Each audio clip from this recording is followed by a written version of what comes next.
Come accade soltanto una volta all'anno dal 1908, la statuina miracolosa è stata fatta scendere tra i fedeli per il tradizionale bacio e poi portata in processione sino al mare per la benedizione delle barche.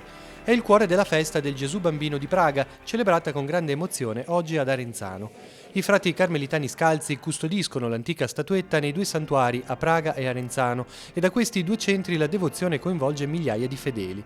Una devozione antica, iniziata a Praga nel 1500, quando i frati ricevettero in dono dalla principessa Polissena una statuetta che fin da allora fece numerose grazie.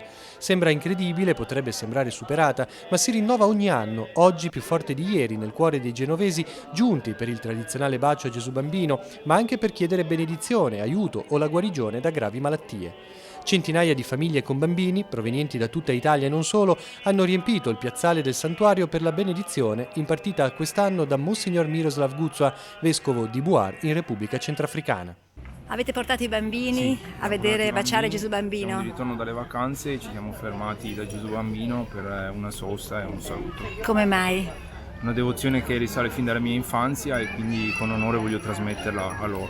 Loro capiscono già l'emozione di vedere Gesù Bambino? Sì, da alcuni giorni che mi chiedono di venire, quindi insomma la gioia è tanta e l'attesa anche, quindi siamo contenti di essere qua. Da dove venite? Asti.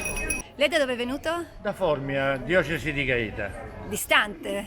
Sono 650 km, ma veniamo quasi tutti gli anni. È sempre emozionante vedere... Sempre emozionante, ho portato proprio anche Gesù Bambino con la storia in pellegrinaggio. In Repubblica Dominicana è conosciuto.